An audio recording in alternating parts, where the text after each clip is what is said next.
तो प्यारे बच्चों कैसे हैं आप लोग। तो फिर से आज आप लोग है इजी केमिस्ट्री एसटीएम के यूट्यूब चैनल पे।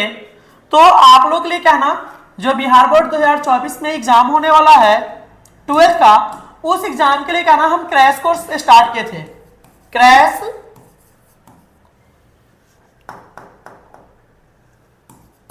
क्रैश कोर्स स्टार्ट किए थे। इस क्रैश कोर्स में हम लोग सॉलिड स्टेट पढ़ चुके हैं, सॉल्यूशन भी पढ़ चुके हैं, उसके बाद इलेक्ट्रोकेमिस्ट्री मतलब कि 3 चैप्टर हम लोग कंप्लीट कर चुके हैं। तो अब बारी है केमिकल काइनेटिक्स का। तो आज से क्या ना हम लोग केमिकल काइनेटिक्स पढ़ना स्टार्ट करेंगे। केमिकल काइनेटिक्स को 3 पार्ट में हम लोग कंप्लीट कर लेंगे, पार्ट 1, पार्ट 2, पार्ट 3 में। उसके बाद फिर सरफेस से स्टार्ट करेंगे, सरफेस केमिस्ट्री। तो क्या ना आपको हम ये बता दें कि आज क्या ना केमिकल काइनेटिक्स के कुछ टॉपिक को क्या ना हम कवर करेंगे, जिसमें टॉपिक को एकदम अच्छे से आपको समझाएंगे। समझाने के बाद उससे रिलेटेड जितने भी इंपॉर्टेंट ऑब्जेक्टिव है बस उसके नीचे सॉल्व कर लेंगे, ठीक है। तो आइए बात करते हैं आज हम लोग केमिकल काइनेटिक्स पार्ट 1 का। ये जो आपका है ना क्रैश कोर्स 1.0 का केमिकल काइनेटिक्स है, जिसमें आज हम लोग पार्ट 1 पढ़ने जा रहे हैं। तो बढ़ते हैं अपने टॉपिक की तरफ। यहां पे सबसे पहले आप लोगों के सामने जो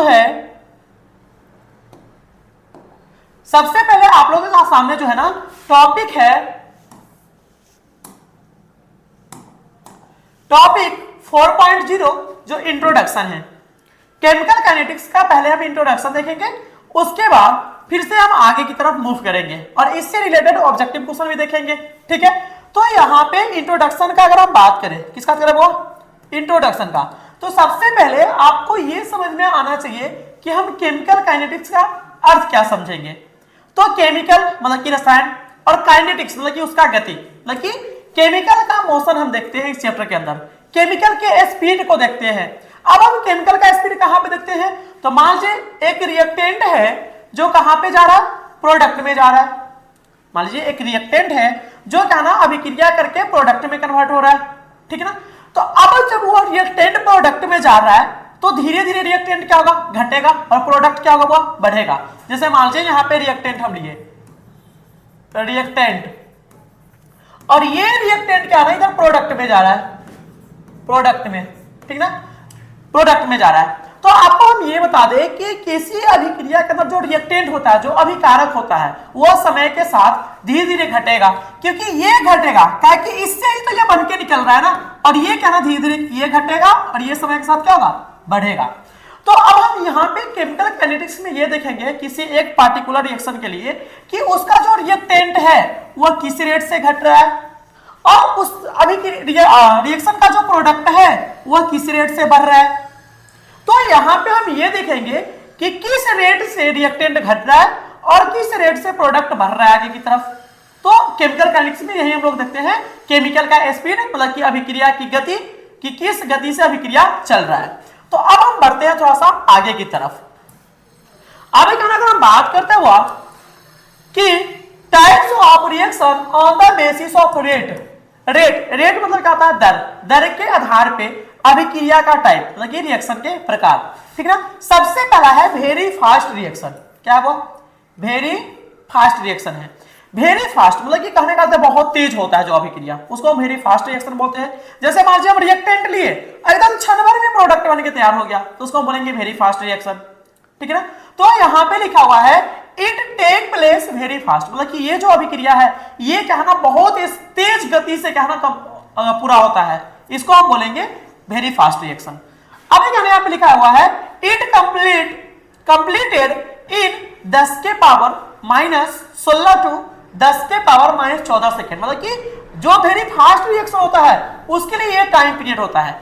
इस टाइम पीरियड में मतलब कि इस समय अंतराल में 10 के पावर -16 से 10 के पावर -14 सेकेंड के बीच में ये जो अभिक्रिया होता है ना वेरी फास्ट अभिक्रिया, वो वेरी फास्ट जो रिएक्शन होता है पूर्णतः कंप्लीट हो जाता है। तो इसका ये टाइम पीरियड हो गया। तो आप इस टाइम पीरियड को याद रखें, आपके लिए इंपॉर्टेंट रहेगा। आपसे पूछ सकता है very fast reaction completed in, 4 option में से एक ऑप्शन ये भी रहेगा, टिक कर लीजिएगा। अब हम बात करते हैं एग्जाम्पल का कि सर कौन कौन ऐसा एग्जाम्पल होता है जो वेरी फास्ट रिएक्शन का होता है। तो आपको ये बता दें सबसे पहले acid base reaction. Acid base reaction मतलब कि एसिड और बेस का रिएक्शन एकदम तेज गति से होता है। जैसे अम्ल में आप क्षार को मिलाएगा तो लवण प्लस क्या बनेगा, जल, मतलब कि एसिड में बेस को मिलाएगा तो सॉल्ट प्लस वाटर बनेगा। और ये जो अभिक्रिया होता है ना काफी तेज गति से होता है। तो यहाँ पे हम बात करते हैं इसके कुछ एग्जाम्पल के बारे में। जैसे मान लीजिए हम यहाँ पे लेते हैं NaOHCl, ये तो एसिड है। क्यों एसिड है ये कि यहाँ पे H आपको दिख रहा है तो यहाँ से H प्लस टूट के बाहर निकलेगा। उसके बाद NaOH, ये भी क्या है एक तरह का क्या है, बेस है। तो ये हो गया आपका एसिड और ये क्या हो गया, वो आपका बेस हो गया। तो ये जो एसिड और बेस का जो अभिक्रिया होगा ये वेरी फास्ट होगा। यहां पे बन जाएगा क्या, NaCl प्लस वाटर। तो ये कहना देखिए यहाँ पे H है ना, यहाँ पे H है तो ये एसिड हो गया, यहाँ पे OH है तो ये बेस हो गया। तो एसिड बेस का जो रिएक्शन होता है वेरी फास्ट होता है। उसके बाद हम बात करते हैं H प्लस और साथ में क्या हुआ, OH माइनस। इसका जो रिएक्शन होता है ना ये बनता है H2O। तो ये भी कहना बहुत तेज अभिक्रिया होता है, ये भी होता है वेरी फास्ट रिएक्शन। तो आप क्या ना इसके दो एग्जाम्पल को भी थोड़ा सा याद रखें, आपके लिए क्या ना ये फायदेमंद होने वाला है। ये वाला एग्जाम्पल कि सर जी वेरी फास्ट रिएक्शन का दो रिएक्शन, एक तो होता है एसिड प्लस बेस या H प्लस या OH माइनस। ज्यादातर बोर्ड एग्जाम में इसी का आने का चांस है कि आपको H प्लस OH माइनस दोनों मिला के H2O बना देगा। ये कहना एक तरह का वेरी फास्ट रिएक्शन है, ठीक है ना। तो यहाँ पे दोनों का आप याद रखिए। इसके बाद हम बात करते हैं मॉडरेट रिएक्शन का।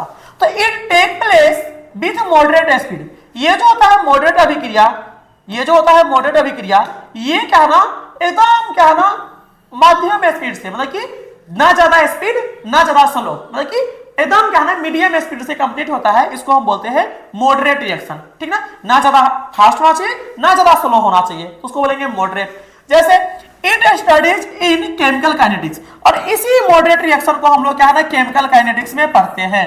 तो आपसे ये भी पूछा जा सकता है कि किस रिएक्शन को, किस प्रकार के अभिक्रिया को हम लोग केमिकल काइनेटिक्स के अंदर क्या है स्टडी करते हैं, तो मॉडरेट रिएक्शन का, ठीक है। तो यहाँ पे क्या ना ये वाला एक टर्म क्या ना आपका VBI हो गया, ठीक है।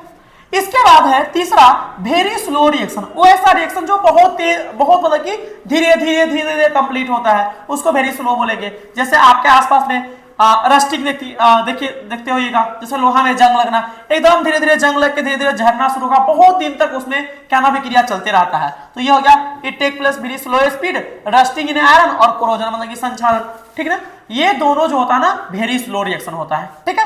अभी क्या ना इसके बाद हम बढ़ते हैं थोड़ा सा नेक्स्ट आगे की तरफ। तो आपके सामने कहा कि व्हिच ऑफ द फॉलोइंग, मतलब निम्नलिखित में से कौन रिएक्शन इज फास्ट, मतलब निम्नलिखित में से कौन ऐसा रिएक्शन है जो सबसे तेज होता है, मतलब कि फास्ट होता है। तो आपको पता होना चाहिए कि सर जी जो एसिड बेस रिएक्शन होता है या H प्लस OH माइनस के बीच जो रिएक्शन होता है वेरी फास्ट रिएक्शन होता है। यहाँ पर जाएगा H प्लस और OH माइनस, ये दोनों मिलेगा तो यहाँ पे बन जाएगा, यहाँ पे आप माइनस कर लीजिएगा, ठीक ना। यहाँ पे ये दोनों रिएक्शन जो होता है ना ये वेरी फास्ट रिएक्शन होता है। तो ये आपका क्या हो गया, करेक्ट आंसर हो गया। इसमें कोई दिक्कत है, अगर दिक्कत हो तो आप कमेंट कर सकते हैं। यहाँ पे क्या हम बात करते हैं, अब नेक्स्ट टॉपिक जो है ना यहाँ पे इंट्रोडक्शन नहीं होगा, यहाँ पे होगा रेट ऑफ रिएक्शन। इसको सही कर देते थोड़ा सा, यहाँ पे होगा सॉरी हाँ 4.1 क्या ना आपका इंट्रोडक्शन के बाद होगा रेट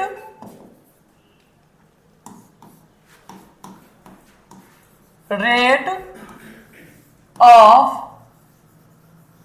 रिएक्शन होगा, ठीक ना, रेट ऑफ रिएक्शन। यहां पे हम बात करते हैं रेट ऑफ रिएक्शन का। इस इंट्रोडक्शन को क्या ना अब खत्म कर लीजिएगा इसका, यहाँ पे ये इंट्रोडक्शन होगा नहीं, यहाँ पे होगा रेट ऑफ रिएक्शन पहला टॉपिक। तो अब हम बात करते हैं रेट ऑफ रिएक्शन का। तो ये रेट ऑफ रिएक्शन का बात करें तो रेट ऑफ रिएक्शन को हम कैसे डिफाइन करते हैं। तो आइए कहना आप रेट ऑफ रिएक्शन को डिफाइन करने से पहले, उसको परिभाषित करने से पहले आप कहना रेट ऑफ रिएक्शन का फॉर्मूला जान लीजिए क्या होता है। इसी के माध्यम से कहना हम रेट ऑफ रिएक्शन को डिफाइन कर लेंगे। सबसे पहले होता है रेट ऑफ रिएक्शन का shortcut ROR, R for rate, O for of और फिर R फॉर रिएक्शन।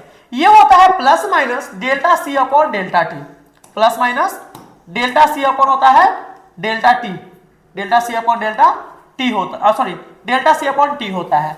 वेयर मतलब कि जहां डेल्टा C होता है change in concentration of reactant और प्रोडक्ट, कि यहाँ पे जो डेल्टा C होता है ये क्या है ना रिएक्शन के अंदर रिएक्टेंट और प्रोडक्ट के कंसंट्रेशन में चेंजिंग होता है, ठीक है। T टाइम होता है और प्लस साइन ये दिखाता है कि समय के साथ प्रोडक्ट क्या है ना बढ़ रहा है, मतलब कि plus sign denoted concentration of product increases with time, कि जैसे जैसे टाइम बढ़ेगा प्रोडक्ट का कंसंट्रेशन बढ़ेगा। Minus sign denoted concentration of reactant decreases with the time, मतलब कि टाइम के साथ रिएक्टेंट का कंसंट्रेशन घटता है। तो आप ये बोल सकते हैं कि सर समय के साथ चेंज इन जो कंसंट्रेशन होता है उसी को बोलते हैं रेट ऑफ रिएक्शन। और वो जो चेंज इन कंसंट्रेशन होगा वह रिएक्टेंट में के अंदर भी हो सकता है और प्रोडक्ट के अंदर भी हो सकता है, ठीक है ना। तो हम ये बोले कि डेल्टा सी का अर्थ होता है change in concentration of reactant और प्रोडक्ट, मतलब कि रिएक्टेंट और प्रोडक्ट के कंसंट्रेशन में कितना चेंज हुआ, और टी मतलब कि टाइम, मतलब कि समय के साथ, उसी को क्या बोलेंगे हम, क्या बोलेंगे, रेट ऑफ रिएक्शन। जैसे मान लीजिए यहाँ पे कहना आपके सामने रिएक्टेंट आर है और प्रोडक्ट क्या हुआ, पी है। रिएक्टेंट क्या है, आर, और प्रोडक्ट क्या है, पी है। अरे क्या ना, मान लीजिए क्या ना, हम t इक्वल टू 0 सेकेंड पे बोल दिए, t इक्वल टू 0 सेकेंड पे, इसका x है और इसका 0 है ना, है कि नहीं, इसका x है, इसका 0 है, ठीक है, रिएक्टेंट का। अब वही t इक्वल टू अगर हम आते हैं t सेकेंड पे, कितना सेकेंड होगा, t इक्वल टू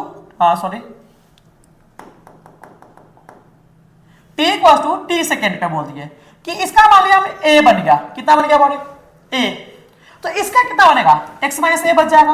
अब देखिए t सेकेंड पे इसका भी a बन गया, कितना बन गया, इसका a बन गया, बना कि नहीं बना, इसका भी क्या बन गया, a बन गया, बना ना, और इसमें से क्या है, a घट गया। तो यहां पे जो चेंजिंग आया, जैसे मान लीजिए इसका क्या है, 0 सेकेंड में हम 10 कर दिए, कितना कर दिए बड़े, 10 कर दिए, 10 मोल था पर लीटर के अंदर। अब क्या ना, कुछ समय बाद इसका क्या बन गया यहाँ पे 4 मोल, तो अब इसका कितना बचेगा, 6 मोल। तो दोनों में चेंजिंग हुआ, स्टार्टिंग में इसका 10 था, 10 में से अगर ये 4 बन गया तो अब रिएक्टेंट कितना बचेगा, 6 ना बचेगा। तो समय के साथ हम ये बोले कि समय के साथ इस रिएक्टेंट और प्रोडक्ट के कंसंट्रेशन में जो चेंजिंग होगा वही उसका रेट कहलाता है।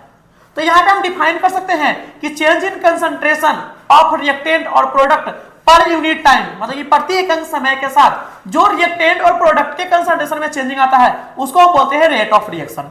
तो रेट ऑफ रिएक्शन का होता है ROR plus minus C upon T। ये फॉर्मूला बस आपको याद रखना है, विशेष आपको कुछ ध्यान देने का जरूरत है नहीं। आइए यहां पे क्या है ना, आप सिर्फ इस फॉर्मूला को अच्छे से याद रखें, ये वाले फॉर्मूला को, ठीक है, कि R बराबर क्या होता है, ROR बराबर plus minus delta C upon T, जहां पे डेल्टा C होता है change in concentration of reactant और प्रोडक्ट, की समय के साथ रिएक्टेंट में कितना चेंज आया, प्रोडक्ट में कितना चेंज आया। जैसे हम रिएक्शन करवाएंगे तो पहले रिएक्टेंट लिए, स्टार्टिंग में रिएक्टेंट क्या है ज्यादा, प्रोडक्ट क्या है 0, जब रिएक्शन शुरू होगा तो प्रोडक्ट बना शुरू होगा तो रिएक्टेंट घटना क्या जाएगा, शुरू। अब क्या, इसके बाद हम यहाँ पे बात करते हैं यूनिट ऑफ ROR का हम यूनिट देख लेते हैं कि ROR का यूनिट आखिर होता है क्या। तो आ जाइए यहाँ पे, आपको पता हुआ कि ROR बराबर क्या होता है, डेल्टा C अपॉन होता है T। डेल्टा C यहां पे क्या होता है, चेंज इन कंसंट्रेशन, तो इसको हम बोल सकते हैं concentration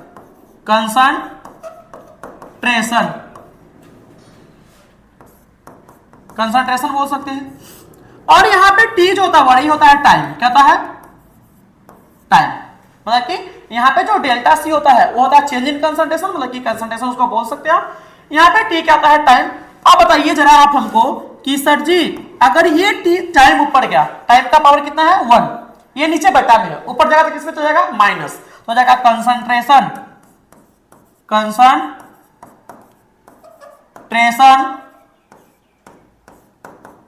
time inverse, concentration time inverse का क्या हो गया, ये इसका यूनिट हो गया कंसंट्रेशन टाइम इनवर्स, ठीक ना। ये जो कंसंट्रेशन टाइम इनवर्स क्या हो गया, इसका यूनिट हो गया ROR का।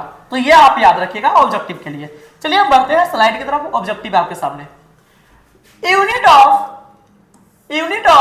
रेट ऑफ रिएक्शन इज, अभी हम देखें जस्ट पिछले स्लाइड पे कंसंट्रेशन होता है इनटू क्या होता है, टाइम इनवर्स होता है। ये आपका हो गया करेक्ट आंसर, इसके कोई दूसरा तो सही है नहीं, चलिए कोई नहीं है, ये सारा ऑप्शन क्या हो गया, गलत हो गया। अब क्या, इसके बाद हम बढ़ते हैं यहाँ पे types of rate of reaction, तो यहाँ पे types of rate of reaction में सबसे पहले आपको पढ़ना है एवरेज रेट ऑफ रिएक्शन, मतलब कि औसत अभिक्रिया की दर। तो एवरेज का अगर हम बात करते हैं तो एक मिनट, ये एवरेज का अगर हम बात करते हैं तो एवरेज रेट ऑफ रिएक्शन, इसको डेल्टा R से डिनोट करते हैं, ठीक ना। इसका होता है डेल्टा आर बराबर होता है प्लस माइनस सी अपॉन डेल्टा टी। तो आपको ये पता है यहाँ पे जो डेल्टा सी है ये डेल्टा सी, तो डेल्टा का अर्थ होता है चेंज और सी का अर्थ क्या होता है कंसंट्रेशन, तो चेंज इन कंसंट्रेशन। तो चेंज इन कंसंट्रेशन किसका होगा? चेंज इन कंसंट्रेशन क्या होगा? रिएक्टेंट का या प्रोडक्ट का होगा। तो यहाँ पे क्या है ये डेल्टा सी जो है ना change in concentration of reactant और प्रोडक्ट, ये जो होता है बारे यहाँ पे जो डेल्टा सी होता है चेंज इन कंसंट्रेशन होता है। डेल्टा मतलब क्या था? चेंज, सी मतलब कि कंसंट्रेशन, मतलब कि चेंज इन कंसंट्रेशन, कंसंट्रेशन में कितना बदलाव आया, ठीक ना, कितना परिवर्तित हुआ। और यहाँ पे जो डेल्टा टी होता है ये होता है चेंज इन टाइम, ताकि यहाँ पे हम जो है ना इसको हम लेते हैं चेंज इन टाइम और टाइम इंटरवल इसी को बोलते हैं। मतलब कि कहने का अर्थ है कि एक समय अंतराल के अंदर, एक समय अंतराल के अंदर रिएक्टेंट या प्रोडक्ट के कंसंट्रेशन में कितना चेंजिंग आया, कितना चेंज हुआ, उसी को हम बोलते हैं औसत दर। जैसे हम बोले कि 2 सेकेंड से लेकर के या 0 सेकेंड से लेकर 10 सेकेंड के बीच में या 2 सेकेंड से लेकर 8 सेकेंड के बीच में यहाँ पे जो ये रिएक्टेंट है ये आर है और ये इधर जा रहा है प्रोडक्ट पी, तो हम बोल दिए कि यहाँ पे क्या है ना इसका टाइम अगर हम बोल दिए टाइम, इसका इनिशियल क्या है x है, इसका इनिशियल क्या है 0, स्टार्टिंग क्या है इसका 0 है, मतलब इनिशियल x है और इसका क्या हुआ 0 है। अब क्या नाम ये बोल दिए टाइम इंटरवल बोल दिए कि 4 सेकेंड से 6 सेकेंड के बीच में इसमें कितना चेंजिंग आया इस x में और इस p में कितना चेंजिंग आया। जितना इसमें चेंज हुआ होगा, जितना ये घटा होगा उतना ही क्या होगा ये बना होगा। तो किसी निश्चित समय अंतराल के अंदर जो अभिक्रिया के कंसंट्रेशन में जो अभिकारक के कंसंट्रेशन में या उत्पाद के कंसंट्रेशन में जो बदलाव आता है उसी को बोलते हैं औसत दर। तो यहाँ पे होता है delta C upon delta T. तो इस फॉर्मूला को आप याद रखिए। उसके बाद हम बात करते हैं इंस्टेंटेनियस रेट ऑफ रिएक्शन का। इंस्टेंटेनियस रेट ऑफ रिएक्शन का अगर हम बात करें हुआ तो यहाँ पे क्या ना ये होता है डीसी अपॉन dt। यहाँ पे डीसी क्या होता है, यहाँ पे हम डी का अर्थ करते हैं, यहाँ पे जो डी है इसको लेते हैं इंस्टेंट के लिए, मतलब कि एक क्षण के लिए, कि किसी क्षण पे, देखिए जैसे किसी क्षण में कितना चेंज हुआ। और यहाँ पे dt मतलब होता है इंस्टेंटेनियस टाइम और ये होता है इंस्टेंटेनियस रेट ऑफ रिएक्शन और ये होता है change in concentration of reactant और प्रोडक्ट एट पार्टिकुलर इंस्टेंट, मतलब कि किसी एक पार्टिकुलर क्षण में, ठीक ना। तो बस आपको कुछ नहीं करना है, आपको 3 चीज याद रखना है यहाँ से कि सर जी R बराबर होता है delta C upon T plus minus और डेल्टा R बराबर होता है डेल्टा सी अपॉन क्या होता है डेल्टा टी प्लस माइनस और dr बराबर होता है यहाँ पे बस क्या ना dc अपॉन क्या कर देंगे dt। तो बस आप एक याद रखिए फॉर्मूला कि सर जी R बराबर होता है क्या delta C upon delta T, change in concentration upon time R बराबर, ठीक ना। यहाँ पर डेल्टा R बराबर क्या होता है delta C plus minus upon delta T, change in concentration time interval. Instantaneous क्या आएगा तो बस यहाँ पे क्या लगा देंगे डेल्टा की जगह क्या कर देंगे dd कर देंगे, कोई दिक्कत है। अब क्या इसके बाद हम आगे बढ़ते हैं नेक्स्ट स्लाइड की तरफ। तो आपके सामने कुछ न्यूमेरिकल अप्रोच, क्या हुआ कुछ न्यूमेरिकल अप्रोच है।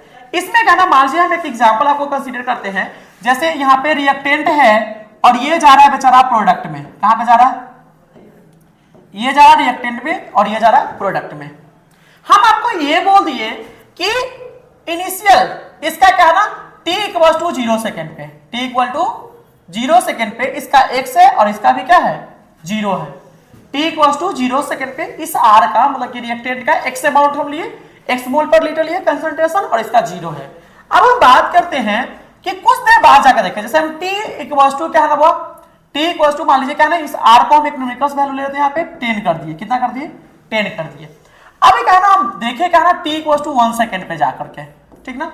तो हम ये देखें कि इसका 8 बचा है, इसका कितना कन्वर्ट हो चुका है 2, इसका कंसंट्रेशन, लेकिन यहाँ पे x जो ले रहे हैं कंसंट्रेशन इस किस में ले रहे हैं मोल पर लीटर में, यहाँ पे x जो होगा इन मोल पर लीटर में ले लिए, ठीक है ना। मतलब कि एक्वस फेज में, गैसियस फेज में हम किस में लेंगे उसका प्रेशर लेंगे। अब क्या ना फिर से हम देखें t इक्वल टू क्या होना है 2 सेकेंड पे, इसको जाकर देखें तो हम यहाँ पे ये देखें कि यहाँ पे इसका 6 बच गया, यहाँ पे इसका क्या बच गया 4 बन गया। फिर से इसको t इक्वल टू 3 सेकेंड पे जाकर देखें, 3 सेकेंड पे तो यहाँ पे इसका कितना, यहाँ पे इसका बचेगा कितना हुआ 4 और इसका कितना हो गया 6। तो अब आप बोलिएगा कि सर जी कि समय के साथ साथ रिएक्टेंट क्या ना घट रहा है, रिएक्टेंट क्या हो रहा है घट रहा है। तो हम यहाँ पे ये बोलेंगे कि टाइम के साथ रिएक्टेंट क्या होता है, घटता है। सिंपल सी बात है कि अभिक्रिया कराएंगे, जैसे मान लीजिए दूध से हम दही चबा रहे हैं, दूध में हल्का सा क्या ना दही डाल के छोड़ दिए, समय के साथ पहले स्टार्टिंग में देखिएगा तो उसमें दूध का अमाउंट ज्यादा होगा, दही बहुत कम जमा होगा, फिर थोड़ा देर बाद जाके देखिए दही और ज्यादा जम गया होगा, दूध का अमाउंट कम बच गया होगा, एक समय ऐसा आएगा कि दही बहुत ज्यादा रहेगा, दूध एकदम कम रहेगा, और फाइनली क्या ना पूरा प्रोडक्ट बनेगा, रिएक्टेंट क्या हो जाएगा, जीरो। तो हम ये बोलेंगे कि सर जी आप जैसे जैसे आगे बढ़ रहे समय के साथ ये बेचारा रिएक्टेंट घट रहा है और ये बेचारा प्रोडक्ट क्या रहा है, बढ़ रहा है। रिएक्टेंट घट रहा है, प्रोडक्ट क्या रहा है, बढ़ रहा है। तो हम ये बोलेंगे कि रिएक्टेंट का रेट क्या होता है, जिस रिएक्टेंट से क्या ना जिस रेट से रिएक्टेंट घटता है उसी रिएक्टेंट से रेट से प्रोडक्ट क्या होता है, बढ़ता है। तो यहाँ पे हम बात करते हैं कि रिएक्टेंट के लिए, इस बेचारे आर के लिए और यहाँ पे पीर के लिए, तो इसके लिए हम बोलते हैं आरओडी, आरओडी। रिएक्टेंट के लिए हम क्या यूज करेंगे, आरओडी। आरओडी का मीनिंग अभी आपको हम समझाएंगे। और इसके लिए हम यूज करेंगे आरओए, आरओए। अब एक कहना यहां पे आपको ये समझ में आना चाहिए, यहां पे आपको ये समझ में आना चाहिए कि सर जी यहां पे आरओडी होता है रेट ऑफ डिसअपियरेंस, मतलब कि घटने का दर, और आरओए का अर्थ होता है रेट ऑफ अपीयरनेस, मतलब कि ये दोनों आपस में क्या होता है, बराबर होता है। जिस रेट से रिएक्टेंट घटेगा उसी रेट से प्रोडक्ट क्या होगा, बनेगा। जैसे मान लीजिए कि ना पर घंटा में अगर क्या ना पर घंटा में अगर हम मान लीजिए क्या ना 10 मोल पर लीटर का अगर घट रहा है रिएक्टेंट तो उतना ही प्रोडक्ट बनेगा, क्योंकि जितना रिएक्टेंट घटेगा उतना प्रोडक्ट बनेगा, ठीक ना। लेकिन प्लस में हम यहाँ पे क्या कहते हैं बोले कि अगर हम बात करें तो यहाँ पे जो है ना ये आरओडी होगा माइनस में, क्या है माइनस में होगा, आरओडी इसलिए माइनस में होता है कि आरओडी होता है रेट ऑफ डिसअपियरेंस, कि डिसअपियरेंस होता है, इसका अर्थ होता है कि रिएक्टेंट घट रहा है, इसलिए इसको माइनस में यूज करते हैं। और यहाँ पे जो आरओडी होता है, आरओए जो होता है ये प्लस में होता है, किसमें होता है, प्लस में। आरओडी होता है माइनस में, आरओए किसमें होता है, प्लस में। ये बात आपको समझ में, तो यहीं पे लिखे हुए नोट। आरओडी का अर्थ होता है रेट ऑफ डिसअपियरेंस और आरओ का अर्थ होता है रेट ऑफ अपीयरेंस। डिसअपियरेंस मतलब कि घटेगा और ये क्या होगा, बढ़ेगा। मतलब कि कहने का अर्थ है कि रिएक्टेंट का जब हम रेट ऑफ रिएक्शन लिखेंगे तो उसके आगे माइनस साइन लगाएंगे। माइनस साइन कहने का अर्थ होता है कि समय के साथ क्या हो रहा है, घट रहा है। प्रोडक्ट का अगर हम रेट ऑफ रिएक्शन लिखेंगे तो उसके सामने प्लस लगाएंगे और प्लस का अर्थ होता है कि समय के साथ वो बढ़ रहा है। चलिए हम बढ़ते हैं नेक्स्ट स्लाइड की तरफ। यहां पे आपके सामने है कि rate of reaction in the form of stoichiometry of a chemical reaction. अब हम कहना रेट ऑफ रिएक्शन देखेंगे किसके फॉर्म में, स्टोइकियोमेट्री के फॉर्म में देखेंगे, ठीक है ना। तो आपके सामने लिखा हुआ है let us consider a reaction. मान लीजिए कि आपके सामने एक केमिकल रिएक्शन लिखा हुआ है, जो रिएक्शन यहां पे हुआ ये है let us consider a chemical reaction. यहां पे क्या ना केमिकल छूटा हुआ है, केमिकल आप लोग कर लीजिएगा, केमिकल रिएक्शन M1A है, ये दोनों मिलके M2B है, इसके साथ M1A है और M2 क्या हुआ, B है। M1A और क्या है, M2 क्या है, B है। तो यहां पे दोनों मिलकर के बना रहा है क्या, N1C और N2D बना रहा है। तो इसका कहना आप रेट ऑफ रिएक्शन स्टोइकियोमेट्री के फॉर्म में हमको लिख के दिखाइए। तो हम बात करते हैं कि ROR का बात करें, रेट ऑफ रिएक्शन का बात करें, तो इसका फॉर्मूला होता है ROD अपॉन ST कोएफिशिएंट। अब बोलिएगा सर यहाँ पे ST स्टोइकियोमेट्री कोएफिशिएंट क्या है, तो इसके लिए हो गया M1, इसके लिए क्या हो गया यहाँ पे, इसके लिए हो गया यहाँ पे M1, इसके लिए क्या हो गया M2 और इसके लिए क्या हो गया N1 और इसके लिए क्या हो गया N2। ये सब स्टोइकियोमेट्री कोएफिशिएंट हो गया, ठीक है। अब एक है ना हम बात करेंगे तो रेट ऑफ रिएक्शन का अगर हम बात करें तो रेट ऑफ रिएक्शन जो होता है ये होता है हुआ ROD मतलब कि minus ROD rate of disappearance upon ST coefficient और प्लस ROA होता है यहाँ पे ROA रेट ऑफ अपीयरनेस होता है अपॉन ST कोएफिशिएंट होता है, ठीक है। अब चलिए इसको हम अप्लाई करते हैं थोड़ा सा कि कैसे सर जिसको हम सॉल्व करेंगे। सॉल्व करने से पहले इसको थोड़ा सा साफ कर देते ताकि आपको देखने में सही लगेगा। यहाँ पे ये साफ कर लिए, ठीक ना। साफ करने के बाद यहाँ पे हम लिख दिए क्या C, ठीक ना। सबसे पहले हम बात करते हैं रेट का, किसका बात करें बोले, रेट का बात करते हैं। तो आपको ये पता होना चाहिए रेट का हम बात करें तो पहले रिएक्टेंट का रेट लिखते हैं और जिस रेट से रिएक्टेंट घटता है उसी रेट से प्रोडक्ट क्या होता है, बढ़ता है। तो यहाँ पे अगर हम ये देखें तो यहाँ पे क्या है सबसे पहले हम लिखेंगे ये रिएक्टेंट है कि प्रोडक्ट, जरा आप हमको ये बता दीजिए, रिएक्टेंट है तो रिएक्टेंट क्या होता है, माइनस में कि प्लस में, तो माइनस में होता है, तो इसके लिए हम लिख दिए माइनस, ठीक ना। 1/m1 क्या है, स्टोइकियोमेट्री इसका है, तो 1/m1 कर दिए। अब बताइए ये ए क्या है, रिएक्टेंट है, तो ए का लिखेंगे कंसंट्रेशन A/T, कंसंट्रेशन A का अपॉन T। यहाँ पे बात करते हैं B का, तो यहाँ पे क्या है M2 क्या हो गया, इसका स्टोइकियोमेट्री कोएफिशिएंट हो गया। अब ये जब ये M2 स्टोइकियोमेट्री कोएफिशिएंट हो गया, तो हम यहाँ पे ये बात करेंगे कि सर जी 1/m2 तो पहले हो जाएगा, 1/m2 क्या आ जाएगा, ये पहले हो जाएगा 1/m2 क्या आ जाएगा, यहाँ पे जो 1/m2 है ये तो पहले हो जाएगा, है ना। उसका यहाँ पे चेंज इन कंसंट्रेशन किसका लेंगे, बी का, मतलब कि डेल्टा बी अपॉन क्या आ जाएगा, टी। अब हम बात करते हैं यहाँ पे N1 हो जाएगा, प्रोडक्ट है तो पहले प्लस लिखेंगे, प्रोडक्ट है तो पहले क्या लिखेंगे, वो प्लस लिखेंगे, ठीक ना। प्रोडक्ट है तो पहले प्लस लिखेंगे। अब क्या है यहाँ पे हम बात करेंगे delta C upon delta T, मतलब कि सी आर टी लिखेंगे। N2 यहाँ पे क्या है, प्रोडक्ट है तो 1 अपॉन पहले N2 लिखेंगे, ये पहले 1 अपॉन N2 अपॉन क्या जाएगा, change in concentration upon T हो जाएगा। आइए एक दो एग्जांपल्स को और हम समझते हैं, ठीक ना। अगर आपको रेट लिखने आ गया, रेट ऑफ रिएक्शन, तो एवरेज और इंस्टेंटेनियस लिखने में आपको कोई तकलीफ नहीं होगा। बस रेट ऑफ रिएक्शन लिखिए, ऊपर नीचे दोनों में डेल्टा लगा दीजिएगा तो एवरेज बन जाएगा, ऊपर नीचे दोनों में डी लगा दीजिएगा तो क्या जाएगा, इंस्टेंटेनियस हो जाएगा। तो इसके बाद अगर हम बात करते हैं एक एग्जांपल आपके लिए लेते हैं बॉडी।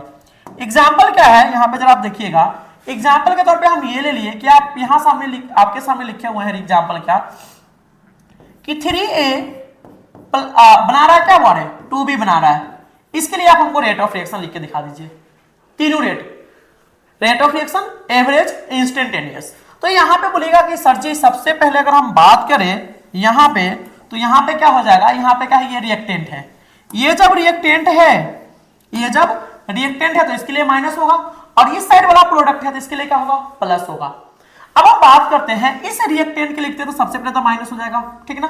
अब इसका एसटी कोएफिशिएंट यहाँ पे कितना से गुना है, 3 से गुना है, तो 1/3 कर देंगे, ठीक ना। उसके बाद ए का डेल्टा होता है, मतलब कि change in concentration of A upon इसके नीचे क्या लिखेंगे, टी। ये हो गया आपका आर बराबर, ठीक ना।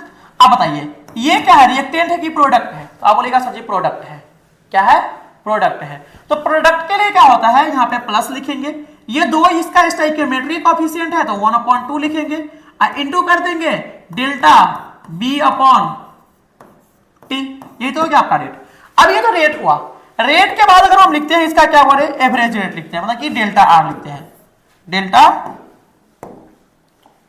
आर लिखते हैं। तो इसका हम डेल्टा आर अगर लिखने जाए, क्या लिखने जाए, डेल्टा आर, तो बस कुछ नहीं करना है आपको, जहां जहां पे है ना टी उस सब में डेल्टा जोड़ देना है। ऊपर में तो डेल्टा पहले से है ही, तो -1/3 कर दीजिएगा, डेल्टा ए अपॉन डेल्टा क्या कर दीजिएगा, टी कर दीजिएगा।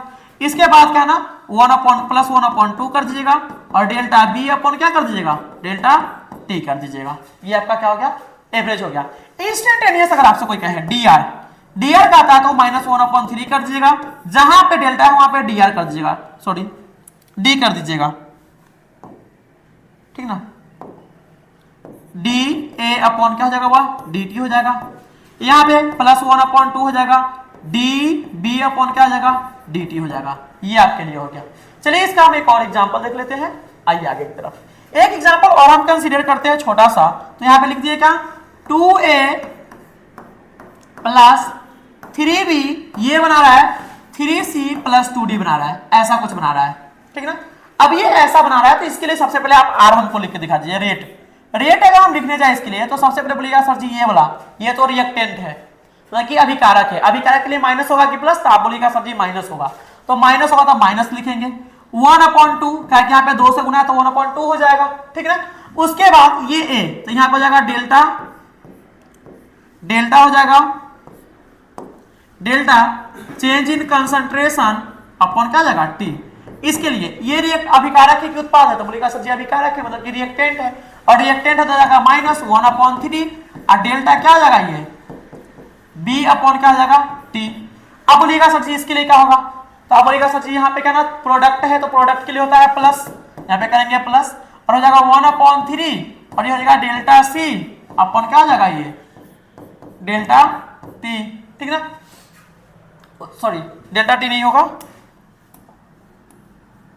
टी होगा, ठीक ना। उसके बाद फिर से यहाँ पे हम आगे बढ़ते हैं तो यहाँ पे क्या है 2D है, तो प्लस हो जाएगा 1/2, और यहाँ पे हो जाएगा डेल्टा डी अपॉन क्या हो जाएगा, टी हो जाएगा। ये आपका रेट ऑफ रिएक्शन हो गया। अगर इसी रेट ऑफ रिएक्शन को हम एवरेज में कन्वर्ट करना चाहे तो जहां जहां पे क्या ना डेल्टा है वहां पे तो डेल्टा रहने देंगे और यहाँ पे नीचे में सब में टी लगा देंगे, डेल्टा टी, ठीक ना। तो यहाँ पे अगर हम बात करते हैं इसी को अगर हम एवरेज में कन्वर्ट करें, किसमें बोले, एवरेज में कन्वर्ट करें, एवरेज, तो यहाँ पे डेल्टा कर देंगे, यहाँ पे भी डेल्टा लगा देंगे, यहाँ पे भी डेल्टा लगा देंगे। तो हम ये कुल मिला के आपको ये बोले कि यहाँ पे क्या है ना, आप रेट ऑफ रिएक्शन लिख लीजिए। रेट ऑफ रिएक्शन अगर आप लिख लेते हैं उसका अगर कोई आपसे एवरेज पूछे, डेल्टा आर पूछे, तो डेल्टा आर करने के लिए कुछ नहीं आप कीजिए, बस क्या ना यहाँ पे ये कर दीजिए -1/2, यहाँ पे डेल्टा क्या हो गया, ए अपॉन क्या हो गया, डेल्टा टी, माइनस का 1/3, यहाँ पे डेल्टा बी अपॉन क्या हो जाएगा, डेल्टा टी,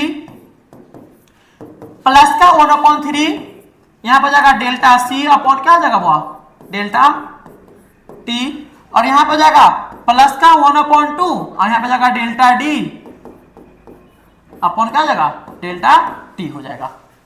अगर आपसे कोई इंस्टेंटेनियस पूछता है, मतलब कि डी आर पूछ रहा है, डी आर, तो अब बस कहां पे जहां जहां डेल्टा है वहां पे क्या कर दीजिए, डी कर दीजिए, बस सब जगह क्या कर देना आपको, डी टी कर देना है। वो -1/3 रहेगा और इस डेल्टा के जगह पे क्या कर देंगे, डी कर देंगे, आपका हो जाएगा करेक्ट आंसर।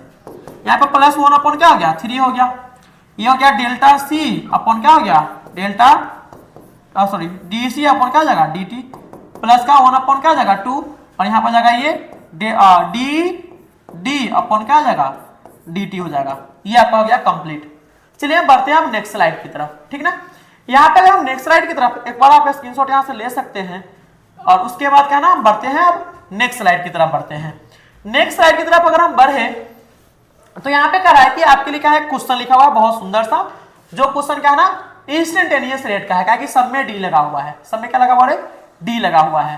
तो अगर हम इस रिएक्शन के लिए पहले हम डी आर लिख लेते हैं, क्या लिख लेते हैं बारे, इस रिएक्शन के लिए हम लिख लेते हैं डी आर। इस रिएक्शन के लिए यहाँ पे रिएक्शन लिखा हुआ है, पहले N2 है तो यहाँ पे डी आर का अगर हम बात करते हैं बारे डी आर का, तो डी आर क्या हो जाएगा, डी हो जाएगा, N2 हो जाएगा, ठीक ना, अपन क्या हो जाएगा, dt हो जाएगा। इसके आगे कितना से गुना, 1 से गुना, इसके आगे 1 से गुना, भाग करने का कोई जरूरत नहीं है, बस ये माइनस में टर्म होगा। यहाँ पे h का बात करते हैं तो आगे 3 से गुना तो -1/3 हो जाएगा और d क्या आ जाएगा, S2 अपॉन क्या आ जाएगा, dt, ठीक ना। यहाँ पे क्या ना 2 से गुना है लेकिन ये क्या हमारा प्रोडक्ट है, प्रोडक्ट के साथ हम प्लस लगाते हैं, ठीक ना। तो यहाँ पे प्लस हो गया और यहाँ पे जाएगा 1/2, यहाँ पे जाएगा DNS3 अपॉन क्या आ जाएगा, dt हो जाएगा, ठीक ना। अब हम बात करते हैं कि आपसे रिएक्शन पूछ रहा है कि रिलेशन बिटवीन, मतलब कि consider the reaction N2 + 3H2 2NH3 the equality relationship between DNH3 और DH2 के बीच में है। तो पहले NH3 वाला को आप लिख लीजिए, 1/2 है वो, है ना, D क्या है, NH3 अपॉन क्या है यहाँ पे, dt है, और इसके साथ किसका रिलेशन पूछ रहा है, रिलेशन पूछ रहा है किसका, -DH2 वाला का, -DH2 वाला का, तो -DH2 वाला का ये है, -DH2 वाला यहाँ पे हो गया 1/3 और ये हो जाएगा H2 अपॉन क्या जाएगा, dt हो जाएगा। अब चलिए यहां से रिलेशन पूछ रहा है तो देखिए ना सब जगह पहले सब ऑप्शन में आप देख लीजिए एक बार गौर से, DNS3 है यहाँ भी, है ना, यहाँ पे क्या हुआ DNS3 मतलब कि DNS3, सब जगह आपको DNS3 निकालना है, तो यहाँ से आप DNS3 निकालते हैं तो DNS3 हो जाएगा अपॉन क्या जाएगा, dt, ये 2 इधर किसमें है बोले, ये वाला 2 डिवाइड में, उधर जाएगा किसमें जाएगा, मल्टीप्लाई में, तो जाएगा -2/3 DH2 अपॉन क्या हो जाएगा, ये dt हो जाएगा। ये आपका हो गया करेक्ट आंसर कि सर जी -2/3 DH2 अपॉन क्या हो जाएगा, dt, तो यहाँ पर जाएगा -2/3 DH2 अपॉन dt, ये वाला आंसर क्या हो गया आपका, करेक्ट हो गया, ठीक ना। तो आप क्या ना सॉल्यूशन एक बार देख सकते हैं, ले लीजिए, स्क्रीनशॉट लेना है तो हम बढ़ते हैं नेक्स्ट क्वेश्चन की तरफ। यहाँ पे हम बात करते हैं, यहाँ पे कह रहा है कि the rate of reaction for N2 to N2O5, ये बन रहा है 4NO2 और O2 बन रहा है, ठीक ना, ये इसके लिए पूछ रहा है आपसे, ठीक ना। तो यहाँ पे क्या ना फिर से आपको वही किया है ना, रिलेशन दिया हुआ है, क्या दिया हुआ है, रिलेशन, और साथ ही साथ यहाँ पे क्वेश्चन में भी क्या है, मिस्टेक है। यहाँ पे कह रहा है कि 1/dt, dt हम किसका ले, O2 के बीच में लिख लेते हैं। रिलेशन निकालना आपको किसके बीच में, यहाँ पे देखिए सबसे पहले इसके लिए लिखिए dr, dr लिखिएगा इसके लिए, तो यहाँ पे लिखिएगा सर जी माइनस होगा 1 क्या जगह 2 हो जाएगा, है ना।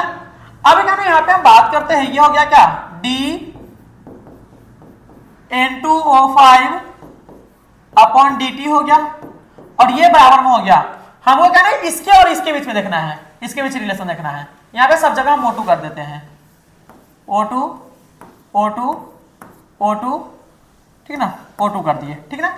इसके और इसके बीच में हमको रिलेशन देखना है, तो क्या रिलेशन होगा, ठीक ना। तो अब देखिए हमको रिलेशन देखना है इस N2O5 के बीच में और O2 के बीच में, तो जिसके बीच में आप रिलेशन देखना हो उसी के बीच में आप रिलेशन लिखिएगा। तो पहले ये रिएक्टेंट है तो माइनस हो जाएगा, 2 से गुना तो 2 भाग में आ जाएगा, dN2O5/dt, ये प्रोडक्ट है तो प्लस हो जाएगा, वह क्या जाएगा यहाँ पे प्लस। चलिए 1 गुना में है तो 1/1 खींचेगा, कोई फर्क पड़ने वाला है नहीं, यहाँ पे हो जाएगा फिर से क्या जाएगा ये dO2 क्या जाएगा dt, है ना।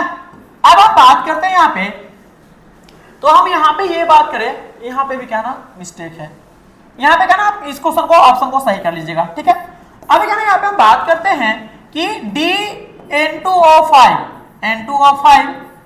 क्या ना dt, इसके लिए यहाँ पे क्या जाएगा, ये 2 क्या ना भाग में इधर आएगा तो 2 dO2 क्या आ जाएगा dt के बराबर। तो यहाँ पे ये हो गया आंसर आपका, ये यहाँ पे कर लीजिएगा सही, d होगा अपन क्या आ जाएगा dt हो जाएगा, ठीक है। तो अब क्या नाम बढ़ते हैं नेक्स्ट स्लाइड की तरफ फिर से। यहाँ पे कह रहा है कि for a reaction of the type AABB product minus dA/dt equal to, ये जो प्रोडक्ट है किसके इक्वल है, तो dA/dt को बोल रहा है बोले कि किसके इक्वल है। तो यहाँ पे अगर हम इसके लिए लिखे तो माइनस मतलब कि dr बराबर लिखेंगे, सबसे पहले dr बराबर लिखेंगे, तो आप जरा बताइए ये रिएक्टेंट है कि नहीं, ये वाला तो रिएक्टेंट है तो माइनस में होगा, तो माइनस A/dA क्या जाएगा, ये dt हो जाएगा, है कि नहीं है। उसके बाद ये भी रिएक्टेंट है तो माइनस हो जाएगा, ठीक ना, माइनस हो जाएगा, यहाँ पे माइनस हो जाएगा 1/b, क्या कि b से यहाँ पे है गुना, b से यहाँ पे क्या है बोले, यहाँ पे b से गुना है, तो यहाँ पर जाएगा dB/ क्या जाएगा dt। आपको क्या ना यहाँ पे पूछ रहा है आपसे बेचारा dA/dt का वैल्यू, dA/dt, तो dA/dt यहां से निकालिएगा तो dA/dt निकालिएगा माइनस में। तो अब जरा बताइए कि ये किसमें है, ये तो है भाग में, इधर किसमें आएगा गुना में, यहाँ पर जाएगा A/ हो जाएगा b माइनस में, और dB/ क्या हो जाएगा dt हो जाएगा, तो A/b हो जाएगा माइनस में dB/dt। तो यहाँ पे ये वाला आंसर क्या हो गया, A/b dB/dt, ये हो गया आंसर सही। इसके बाद हम बढ़ते हैं नेक्स्ट स्लाइड की तरफ। तो यहाँ पे क्या है ना क्वेश्चन आपके सामने फिर से दिख रहा है कि 3a + 2b है, 3a+ क्या बड़े 2b है, कह रहा है कि dB/dt किसके बराबर है, dB/dt किसके बराबर है, ठीक ना।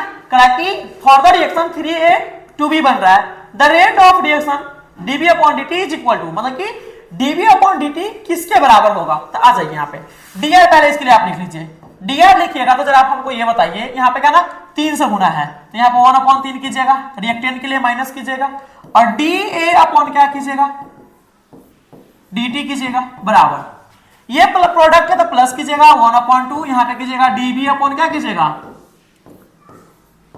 dt, है ना, कीजिएगा कि नहीं कीजिएगा।